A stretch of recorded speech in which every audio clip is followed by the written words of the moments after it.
can earlier. I don't like the Navy. Oh, on the recording. Navy's just not. Well, it depends on children too, whether or not they can come with you. Yeah. Where you're deployed. Well, if you deploy in a boot, there's no way your kids can come with you. Although, they moved him to Norfolk. And they decided his family would be better if they had a support structure someplace. So they bought a house here, which I thought was pretty smart.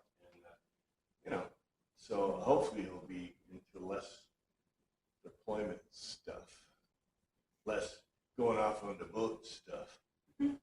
But, right now it's like he's working for an admiral or something, a 1-star maybe. Anyway, I always thought it'd be good to know a 1-star. Get somebody, that you're working for a 1-star is a big deal. But then they'll generally take care of you, so you hope. All of our special forces from Fort Hood have been working with Israelis. Trump says they're going in to get hostages if they don't give them up. Well, hopefully it won't be the Fort Hood guys. He said it was from Fort Hood. He used the term Fort Hood. He didn't use a fancy name. I hope they're not tricking them. They tricked Carter. Remember Carter? Carter did the Iraq, Iranian hostage. And they tricked him. Well, he did it himself, but they tricked him. They picked, when I was working, the hostage rescue team, the team, was up at Seattle. What's that base up there? McCord. And McCord, they had the C-130 guys and the Army guys that worked together with the Navy, and they trained every day to do hostage rescue. Instead, he picked a unit from, I think it was Hawaii, a unit from another area. They were mixed. It was and they did train together, and it was supposed to be all these different branches, all part of it. And like, get the job done. Don't worry about making everybody happy. And they picked the wrong helicopters. Some in military intelligence and planning that I worked with thought that he intentionally picked the wrong helicopters that were designed to fail in the desert environment that they brought it into. And some even think that they had intelligence officers on the helicopters, that there was this point on their helicopters they brought in that was known to fail. And they believed that the intelligence officers on the helicopters put their coats intentionally on that area so it would overheat and cause a failure of the helicopters. So there's really deep stuff about that. And I knew a lot more. I've forgotten it all back when it happened, because I was really involved with that. Not directly, but in the operational, test part of what was going on. I knew about a lot of that stuff. So you got to be really careful, because the Pentagon is full of deep staters and people who are trained to lie. This is Mike Pompeo said, and I'm almost quoting the person we're in record, right? But Mike Pompeo said, "Oh, I learned what is the 3 things in the Army Annapolis: honor, truth, honor, and West Point courage." Anyway, their thing. He says, when I went to the CIA, I learned that all those were false. I learned to lie. Basically what he said it flat out, to quote, you can go look it up. You can see his thing where he said, yeah, because it's what you train those people to do. You train them to lie. It's like, okay, lie, be unfaithful, this is the exact opposite of what, you're supposed to do. Anyway, I think it's interesting. All right. To John. I put on the top, I didn't want to get rid of 15.1, because 15.1, unlike, we had a really good demarcation, and the writers, or the demarcators, those who put the chapters in, chapters are all added, and around 800 AD or so. And when it's put in correctly, you'll get a good break. In this case, it was a really good break because Jesus said, and we remember, I won't let you forget because I think it's really important. He goes, let's rise up in the marketplace and go out together. And then I showed you a map.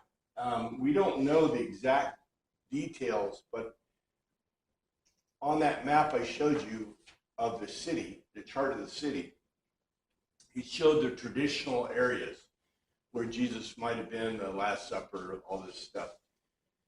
And we talked about it a little bit. But the most important thing is there is a demarcation. And in the Greek, there is no demarcation in the actual Greek text or in the original text.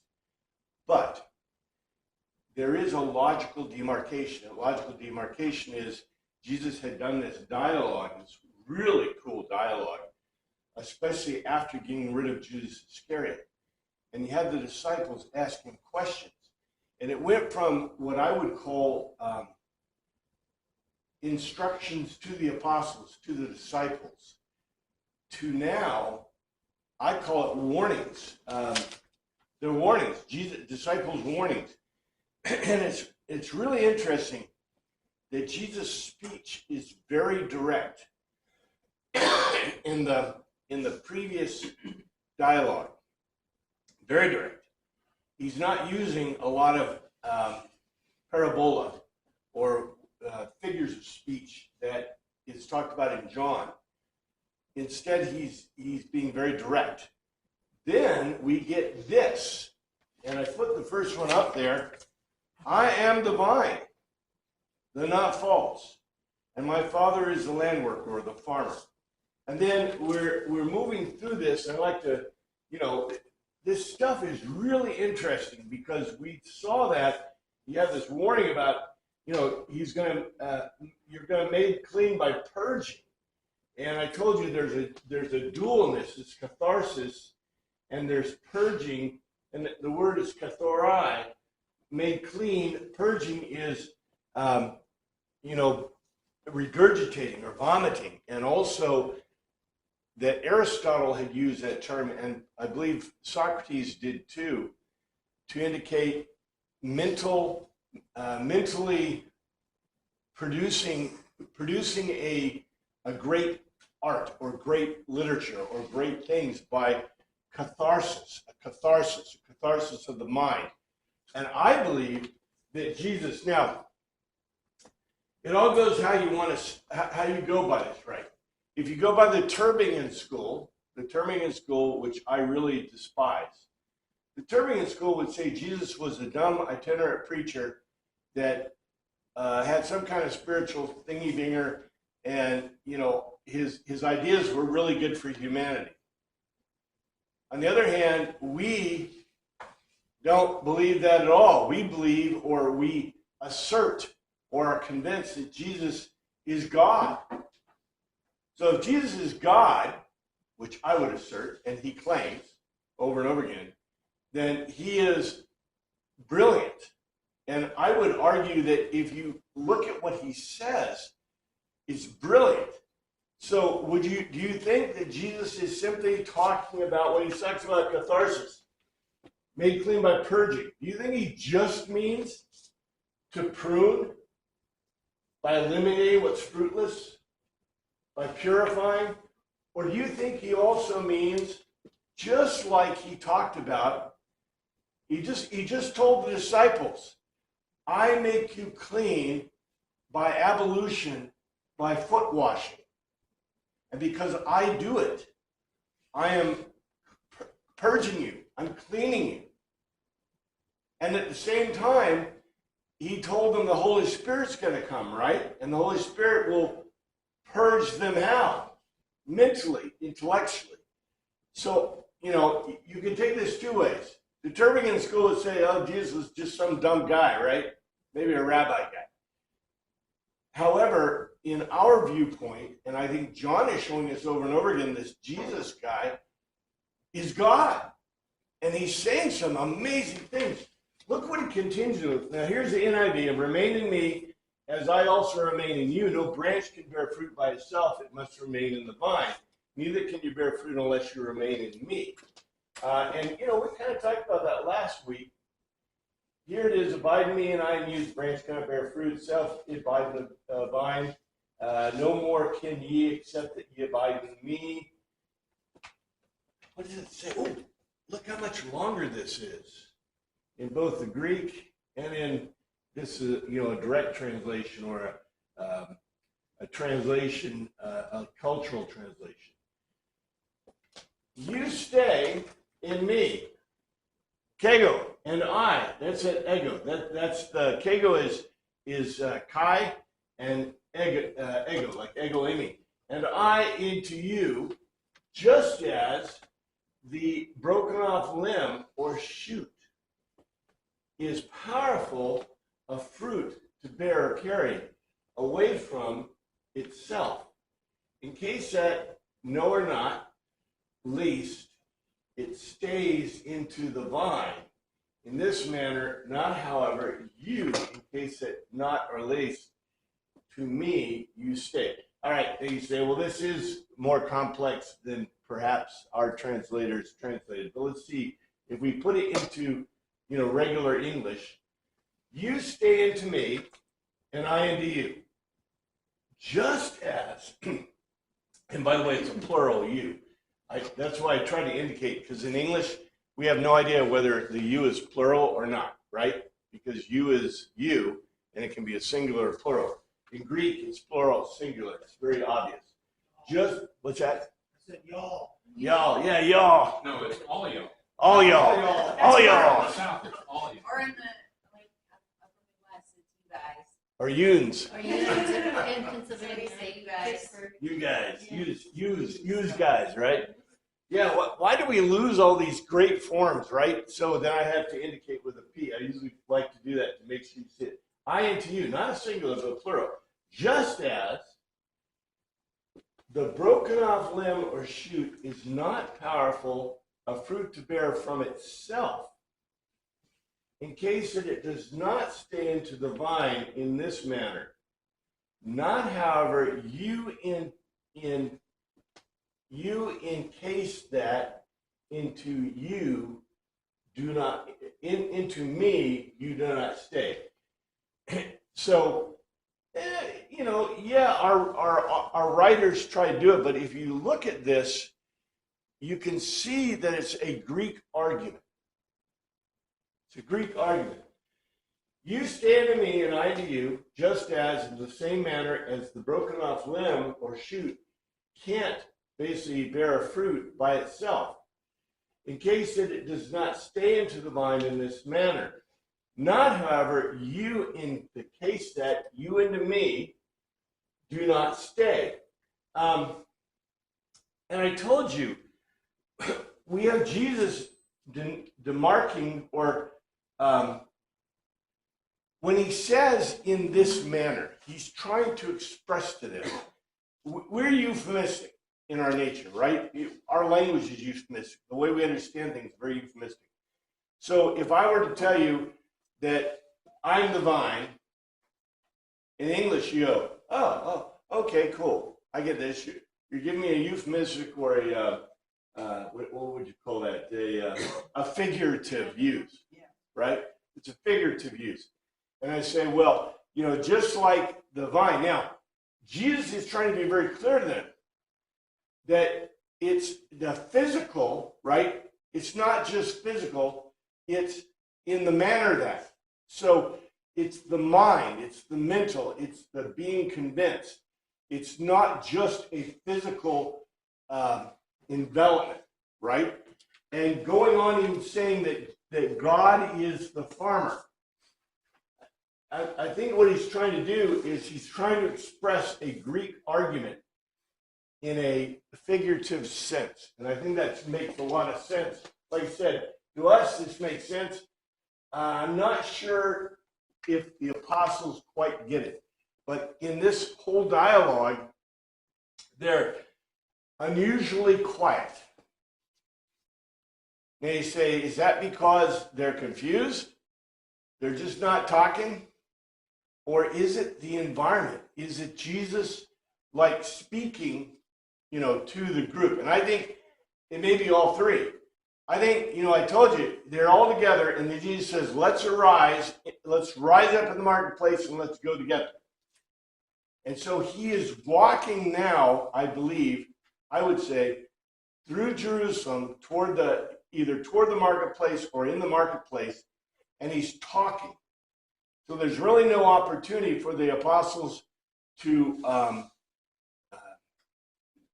ask questions, because this is a more of kind of a public thing. It goes on, here's this, I am the vine, you are the branches. If you remain in me and I in you, you will bear much fruit. Apart from me, you can do nothing.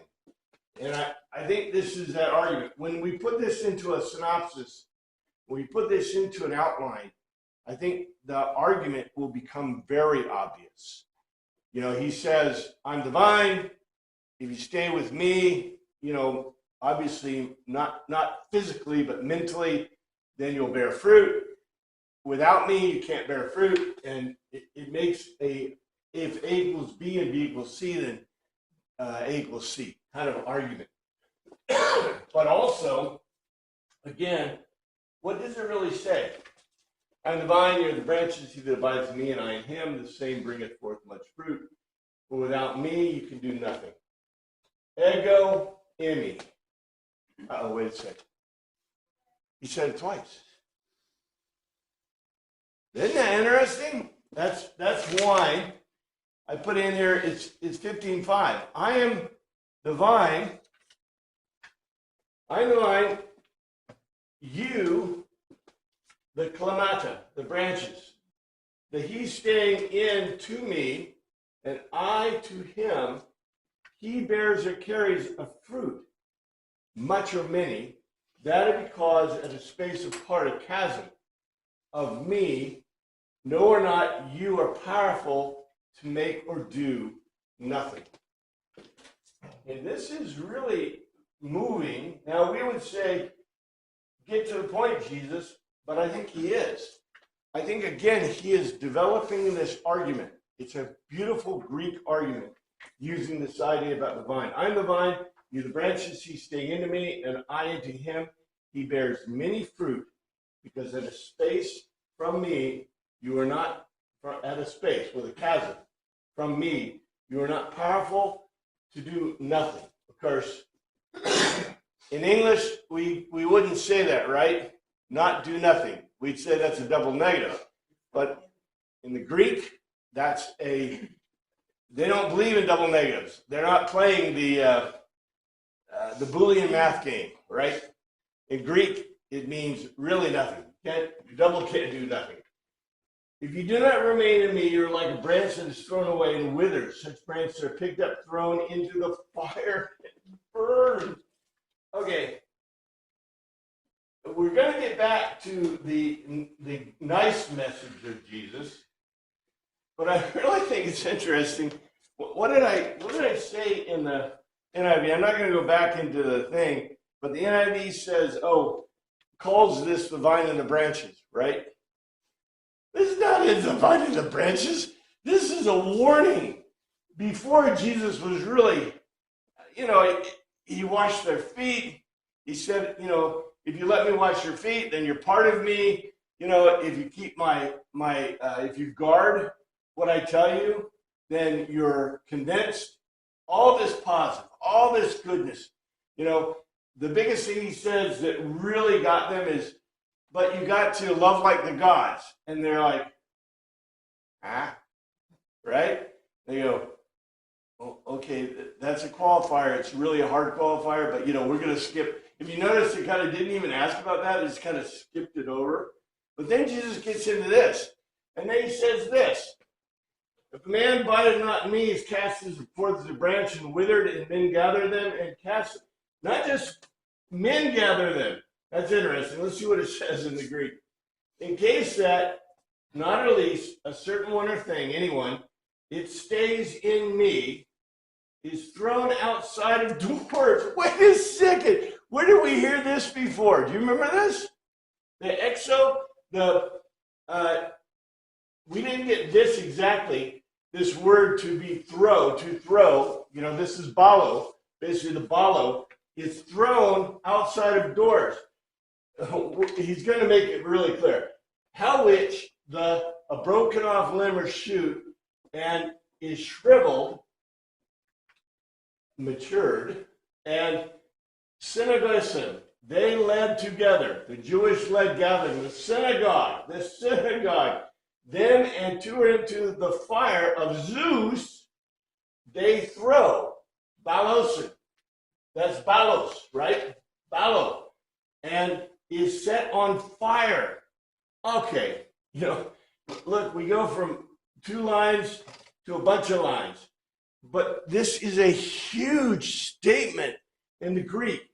In case that a certain one or thing, anywhere someone stays not into me, is thrown outside of doors, which how the broken off limb or shoot and is shriveled, and they lead them together and into the fire of Zeus they throw, and is set on fire. All right. Who got thrown out of the synagogue? Yeah, the blind man. And then his parents, right? And the constant threat, the threat before was that they had threatened that if you follow Jesus, if you are convinced about Jesus and support Jesus, then you will be thrown out of the synagogue. You'll be literally thrown out of doors. Jesus telling them, if anyone stays not into me and is thrown outside of doors, that which the broken off limb or shoot and is shriveled is matured. They led together, in other words, the Jewish synagogue, okay, is thrown into the fire of Zeus. All right. I know this is a little bit of convoluted thinking. It takes a little bit of thinking to look at this. But he's telling them, if they were thrown out of doors, if they're thrown out of doors and they are not convinced of Jesus, they're not part of the vine, they're not a part of Teen Hodos, right? What will happen? The synagogue, he's calling the synagogue, the led together Jewish gathering, he's saying that is the gathering that obviously before had thrown them out of doors, right? And then he's saying that they will be burned by the fire of Zeus, thrown into the fire.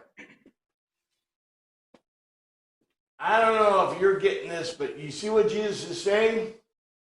He's attacking the authority of the synagogue, and he's saying that the synagogue is the same as who? Same as the pagans. Their actions. And as a matter of fact, he's saying, we know this, that the synagogue, the leaders of the synagogue and the synagogue are doing what? They're colluding with the pagans. And I think it's interesting, the words that are used, in Greek are obvious, right? It says, the men gather them, right, together, and cast them into the fire, and they're burned. But you see in the Greek that it says, it's using direct words that we have seen before. Thrown outside of doors, which means to be thrown outside of the synagogue, and that the synagogue, the led together Jewish led gathering, will take them and they will burn them in the fire, a fire of Zeus. There are other words you can use.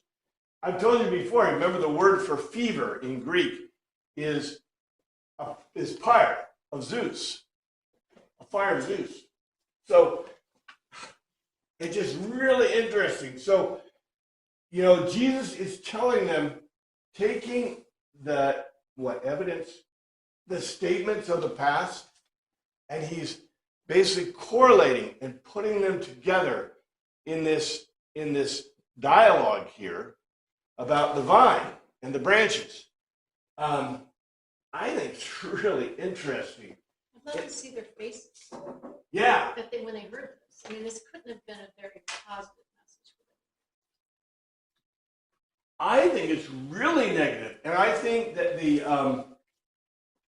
if you look at this message, I think the really important point of this is that John, we know that John is really, I would argue, the most Greek and Roman of the Gospels. And at the same time, John is pounding, or Jesus, really, Jesus' words and dialogue are pounding the Jewish leadership. And at the same time, and really,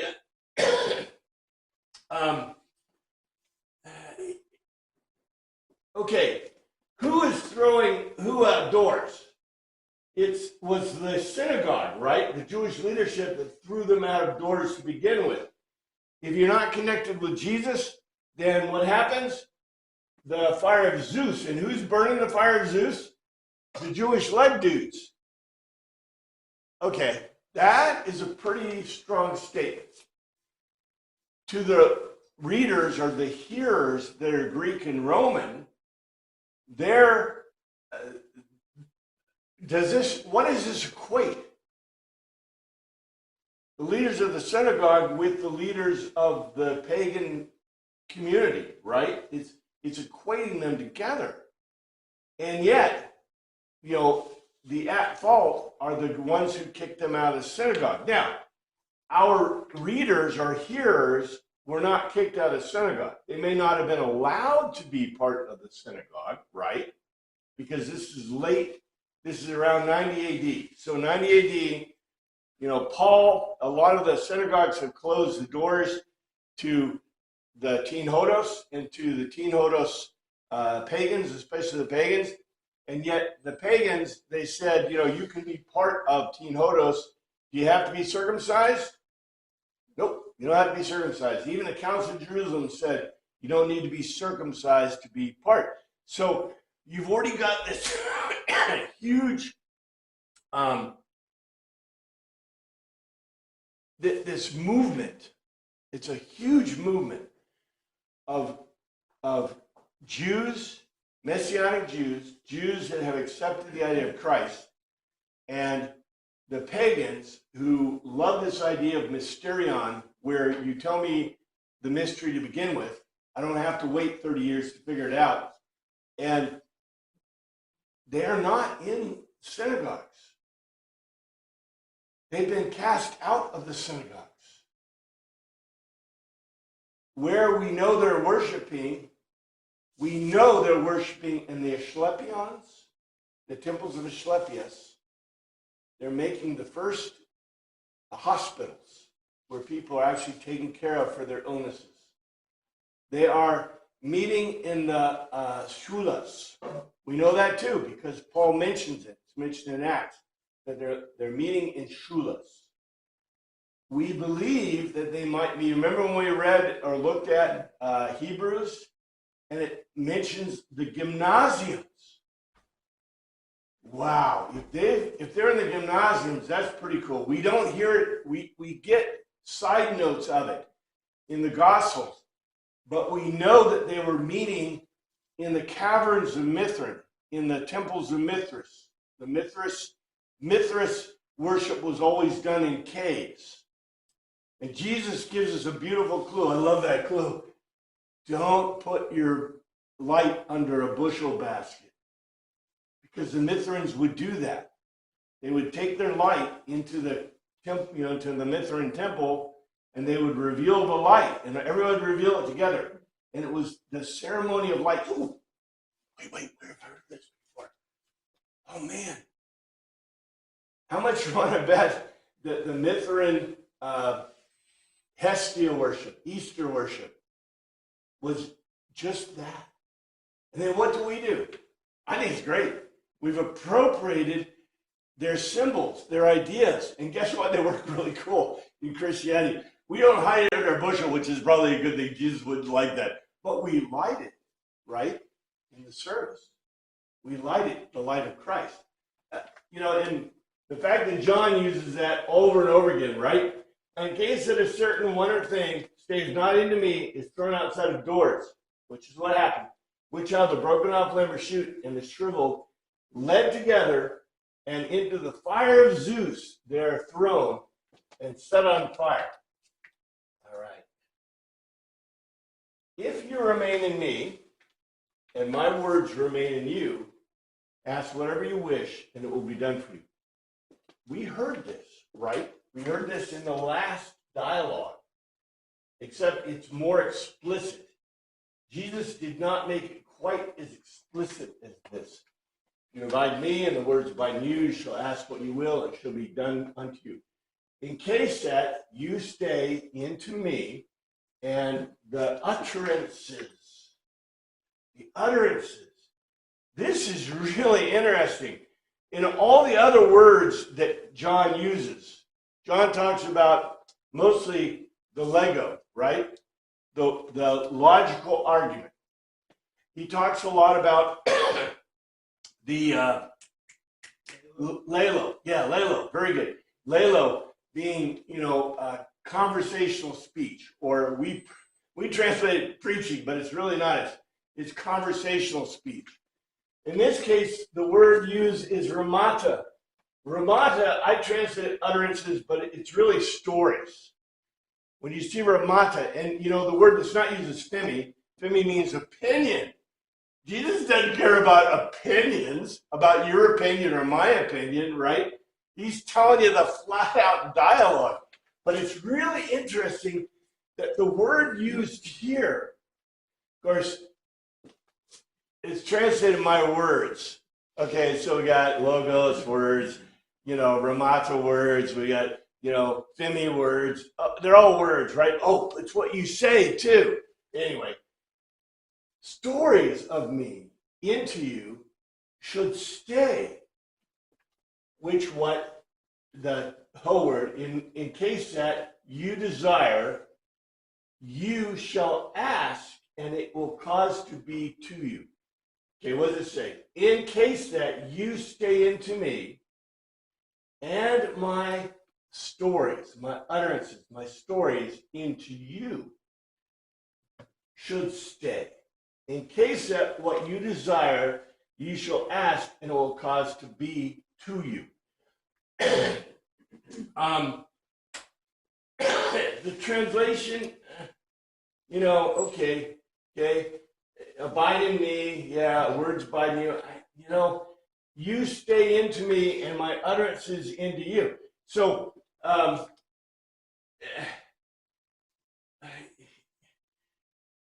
to me, okay, maybe to you it's the same.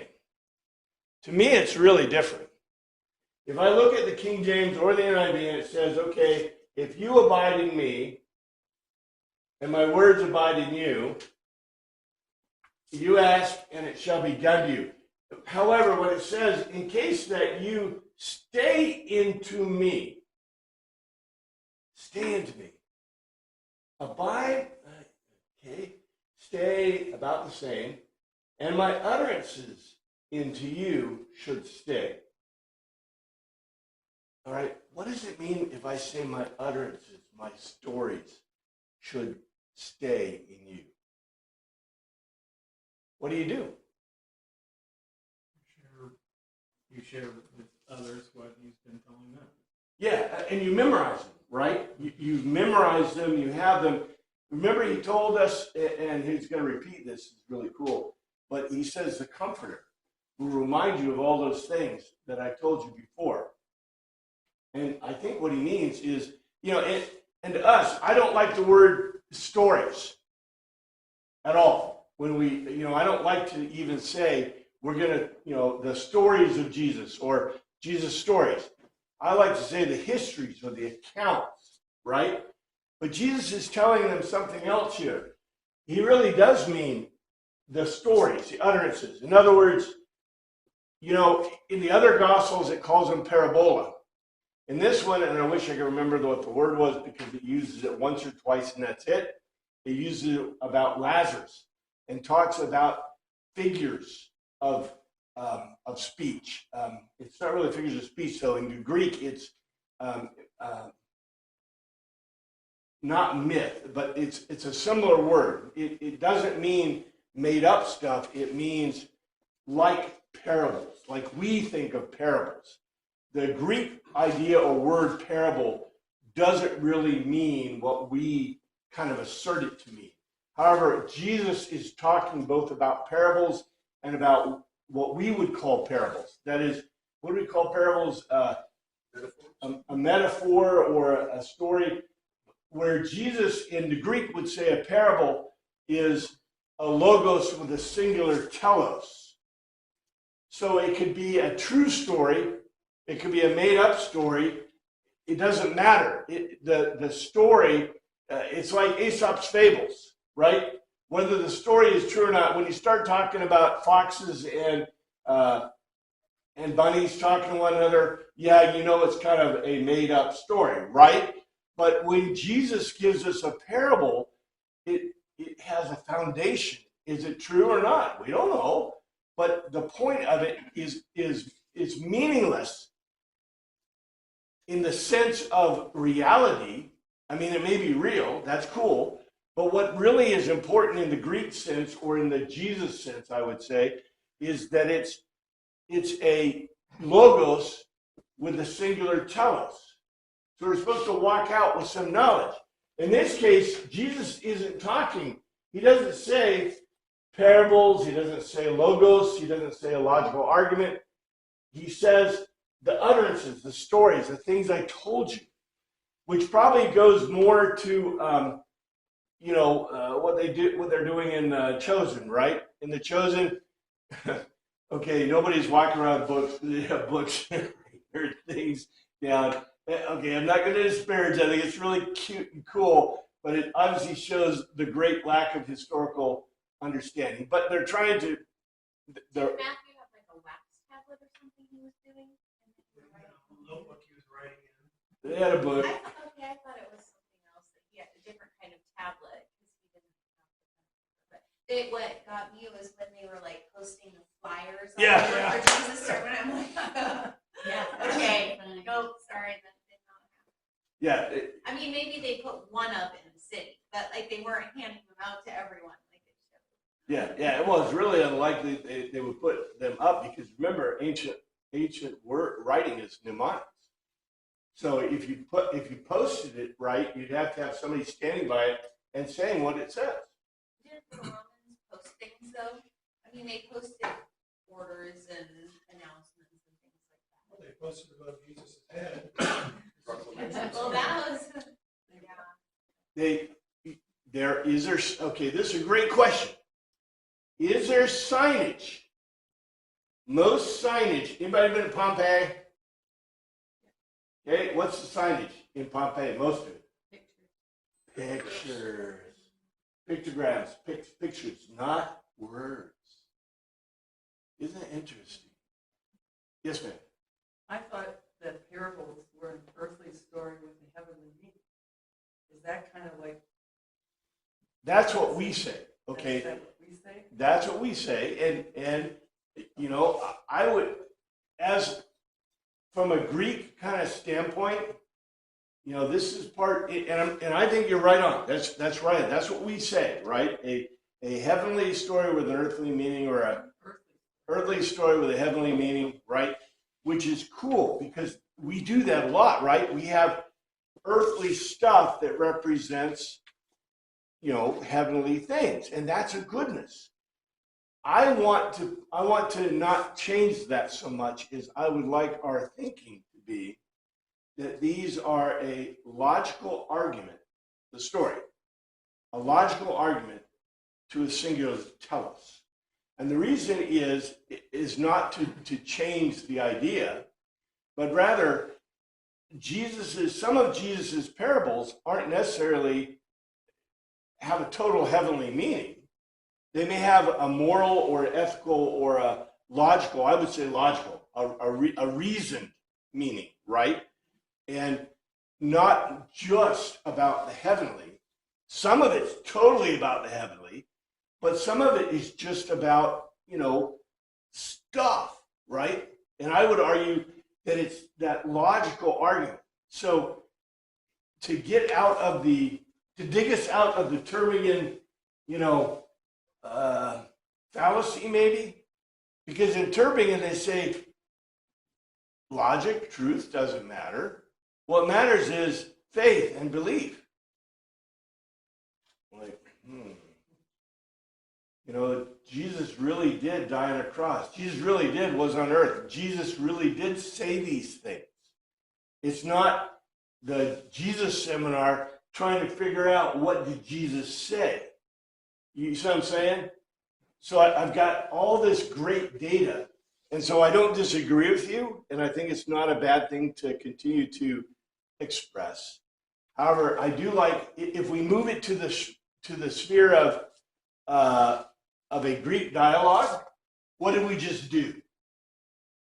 You make it more concrete, but you also move it from the sphere of theology into the sphere of philosophy in the world, right? Let's say I'm a professor or professorette. What do I think about a parable being an earthly story about a heavenly idea? I don't believe in heaven, right? If I'm a professor, professorette, I may probably, the chances are 99%, I don't believe in heaven. I don't believe in God. I don't believe in, this whole idea, right, that you're talking about. However, if I present it to that same person as a logos to tell us, what do they have to do? Evaluate it. Yeah, they have to evaluate and assess it. And so, if like our American school system, when we kick God out, there's no God in American school system. You're lucky you have Moloch being taught in the American school system. But you go to the American school system, you say, oh, it's a parable. It's an earthly story about a heavenly concept. And the American school system will laugh at you. They will spit in your face and say, we don't believe in God. Matter of fact, we preach that there's a wall of separation between God and, church and government, right? Which is not at all in the Constitution. It is in the Soviet Constitution, but not in the U.S. Constitution. So, I'm just saying. But if you bring a logos to telos, what do they do? Well, they teach it they used to. What they used to teach in every government-controlled school in America. Scientific method or legal historical method. Well, I was thinking they used to teach the plays, the Greek plays and the Greek dialogues. They used to. I mean, when I was going through high school, I actually had a philosophy class. And in it, I got my teeth. I got my teeth into Socrates, into Aristotle, into, Plato. We read the Republic. Can you imagine that? Today, I don't know if they even do that. I don't think they can read today in most of the schools because the kids are so below grade level in reading. But, we read the philosophers. And I think it's a great thing, right? Now, they ought to be teaching about the Bible too, but they would never do that. God forbid you teach about the Bible. Yep, In you live in Oklahoma, they're Oklahoma. gonna do it, yep. What's that? In Oklahoma, they have the best superintendent of education there in the whole nation, and he's getting the Bible back into Oklahoma schools. I think it's a great idea. I'd rather have a choice though in freedom of schools and freedom of religion, so that you can take your tax money, your $20,000. It's probably $25,000 per kid. It's 21. What's that? 21 21 in Kansas. in Kansas. The average, yeah. And by the way, they reported on the news last night that 77% of Wichita Public Schools students are reading below grade level. Yes. Yeah, but they don't give you that money if you have Yeah, school but choice. last not year that they much. tried to put through a They bill. give you some in Wisconsin. We're they have, praying, yeah. we're praying, they give it about 7,000 of it back. Hey, it's better than nothing. We're praying. We've got a stronger state legislature this year. We might Well, get it I hope passed. so. Western It was the Kansas. Republicans who scotched giving us $7,000. Yeah, they did. The problem is Western Kansas is afraid, all those little Yep, counties yep, are yep. afraid to lose their public Yep, school they're because afraid to half use of it. the people are employed by the public school, literally. Yep. They are. Yep, you're right on. Who controls the legislature in Kansas? The teachers' unions. Teachers unions control it all. That's why we have Okay, Kelly. I'm gonna take a break from that discussion, and have Okay. another question about verse 7, Yes. because a lot of different denominations and sects out there use this phrase, ask whatever you wish and it will be given to you. Yes. So what is the context? Why did Jesus throw that in there? It just seems so out of place in this dialogue, because a lot of people latch onto that and think, okay, I'm going to pray for $1 million. It's what I desire, and that's what I should be getting. That health and welfare gospel really latches on this. Yeah, and you know what? In the previous dialogue, we had a really similar statement. And in that one, I did the same thing. I looked at it the same way. I think this, if we look at this as a Greek statement, a logos to telos type statement, the telos is unstated. But it's a statement by Christ. And here is, in case that you stay into me and my utterances into you, in case that what you desire you shall ask, and it will be caused to be to you. What is the requirement for that to happen? He said to be remain in him. Yeah, if you stay into me and my utterances into you. Okay, so I'm a Christian. I believe, so whatever I ask, he's going to give it. As long as it is within him and his utterances. No, I just say this is a huge thing that a lot of people latch on. Well, that's what I say. You can't disconnect. You can't. What they do. Well, they say that God wants your best, and your best might be to have X, Y, Z, and so therefore you should pray it, name it, and pray it. Pray it, and name it. You shall ask what you will, and it shall be done to you unto you. Right. So I take this part. It's like I take Jesus cried. So Jesus cried forever, right? He was always crying. No. This is a qualitative statement, and look at what it's used in case that if this is like a what do you call it? A logical argument. It's an argument, a logical argument. In case if you stay unto me and my utterances unto you, in that case, what you desire you shall ask, and it will cause to be to you. So I would argue that if you like, let's say you pray for somebody to know Jesus, right? Or you go talk to them, or you are telling utterances unto them, that you are then in the thing. But if you ask for $1 million, you foregone the first part, because that, if you're truly in that, you wouldn't ask that to begin. now. It's really hard for even Christians like us, though, when we try to do our best to, want God's will, like people to be saved or whatever it may be, but we still don't see our prayers answered the way we were asking them. And so we kind of wonder, well, what is he promising here? Because I don't see it. And I'll give you a concrete example. And I don't, this is just one example, I think, of zillions, right? So there is the group that want to do the micro loans and micro businesses. And I met them. They're working, there's a guy, I can't remember his name right offhand, but if I mention the name, you'd know him. But he's a businessman here in Wichita who is working this and wants to get Christians to put money together to produce micro businesses and micro loans in the third world so that they can create business with the intention of making money, which I think is 100% moral. That is, the whole point is you take your finances and you put them online, and you therefore reap the benefits when other people reap those same benefits. I think that is totally moral. And I would argue that from a Jesus standpoint, that is following his utterances. That would be following that would be staying into him and following his utterances. In other words, you say, I want $1 million. Well, if you figure out a way to legally and morally make $1 million, meanwhile you're helping the community and other people, What do you think Jesus would say to that? Yeah, pay it. On the other hand, let's say you're a bazillionaire and you say, well, I'll toss $1 million over here. I'll toss $1 million over here.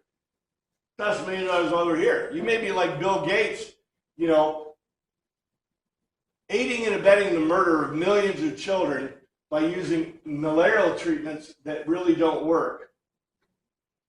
Not using DDT to kill mosquitoes or using, you know, positive ways to do it, right? Or trying to destroy humanity, because I've heard him say multiple times, the way to save the earth is to kill off people. He said that. So, you know, you could be a bazillionaire tossing your largesse to the masses, or you could be a private citizen, maybe a billionaire, that is investing in companies, in businesses, in America, in other businesses, and other people, and other things. And I personally think that capitalism is the way. But the big deal here is this, what do you call it? This if-then statement. It's an if-then statement. If you stand me and my utterances into you, what you desire, you shall ask and it will cause to be. In other words, your desires are the same as what? Yeah, God's.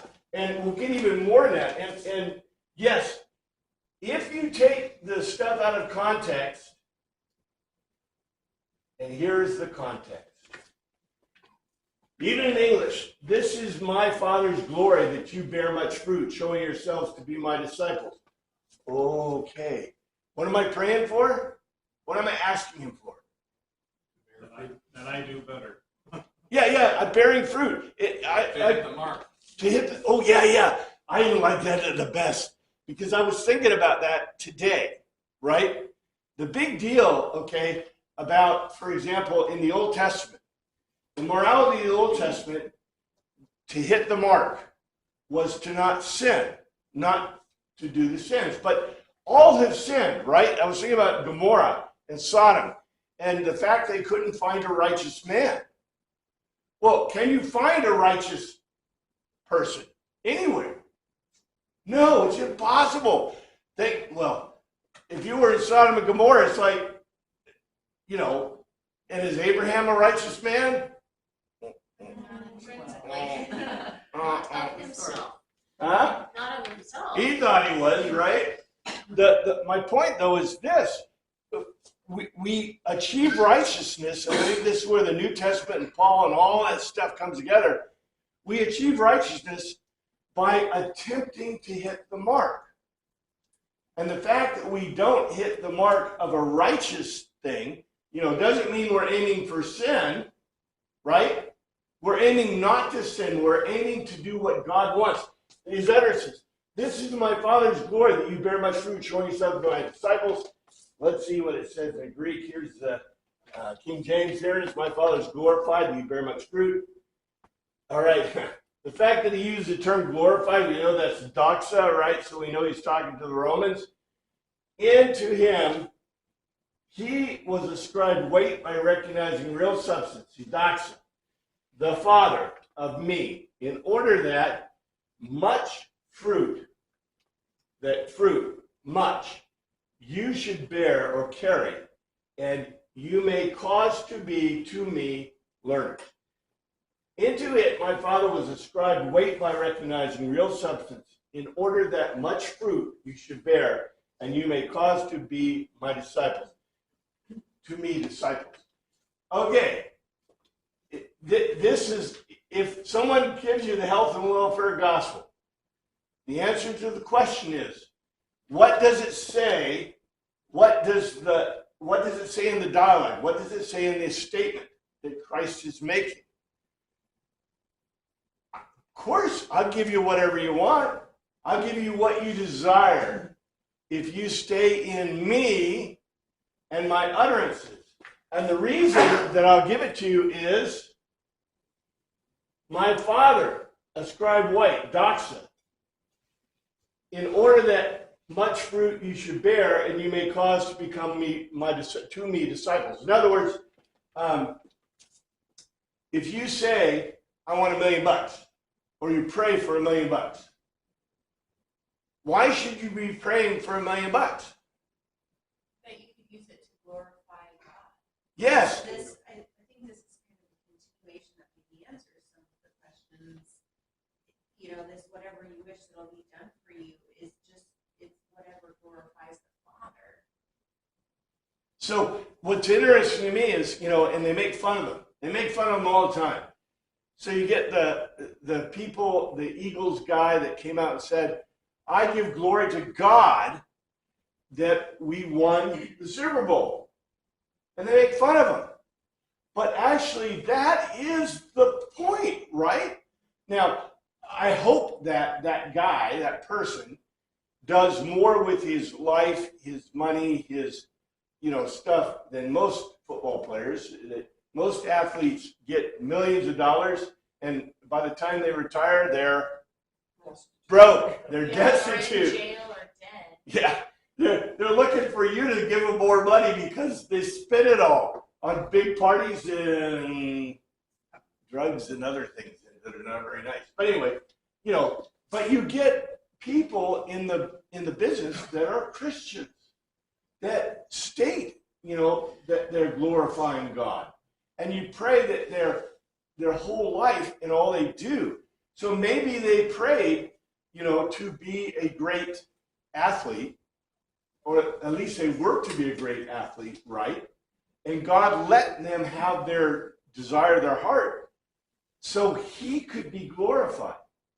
To me, that's the picture. You like Harrison Butker. Is that? Harrison Butker is the kicker for the Chiefs. Yeah. And he was the Catholic who went to the Catholic Yes. University and gave that speech, and everybody lost their minds because he just said basic Catholic doctrine. Yeah. And that's what we should stand. And this is what it says. Look what it says here. Herein must my Father glorified, you bear much fruit, so you shall be my disciples. Into it my Father was ascribed weight by recognizing. Oh, we already did this. As the Father has loved me, so I love you. Now remain in my love. Ooh, I really want to hit this one. But as we get deep into this is where Jesus is going. As the Father has loved me, so I have loved you. Continue in my love. Just as he loved like the gods me, the Father, Kego, and I, you. I have loved like the gods you.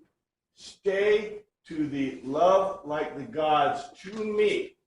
Now, I would argue that if you want something from Jesus and, you want to pray, then you got to love like the gods. Now, what the disciples said, well, this is a hard road to hoe, right? This is a difficult thing to be. But yet that is Jesus' message. That's Jesus' utterances. That's his logos. You got to love like the gods. And we, knowing the Greek, would say, how can I love like the gods? Well, Jesus would answer that. He slaps around a little bit in a positive way. And he'd say, hey, if you abide in me and in my utterances, what I said to you. And what did he say to us? This is one of the reasons I really deplore the Tübingen School and those other groups that are trying to reduce the nature of the gospel from truth to something that's the opinion of man. Because guess whose words we have that have been recorded for us? And as Jesus said, remember Jesus said, he said, do you have to be able to see? The Pharisees said, does that mean we're blind too? And Jesus said, yes, you are blind. But what if you hear the voice? Remember that way back when? If you're the sheep and you hear the voice of the shepherd, guess what? You're coasting. You're going. You're there. We have his words. That's why, You know, and I don't disagree with this idea at all. You know, we in our church, in our churches, in our orthodoxy, we want to protect we call it what do you call it? That the words are inspired, right? That the words that we have are inspired, which I don't have any problem with that at all. I think that's a great point. However, it's not just that they're inspired. What are they? They are God, they're words that, God, that Jesus says is God, told us. What a cool thing, right? Now, this won't fly in Peoria. It won't fly, with other groups. They say, well, we have the words of God too. But yet we have words from an actual dude that said I'm God that have been recorded in history with great veracity, ability to prove that it's true. Anyway, I think that's the most important thing, and we're getting into the real depths of what Jesus wants us to understand, especially in the 15th chapter. Thank you, Father, for your word. We pray you look at us this week. In your name we pray. We have to be his sheep in order for us to hear his voice.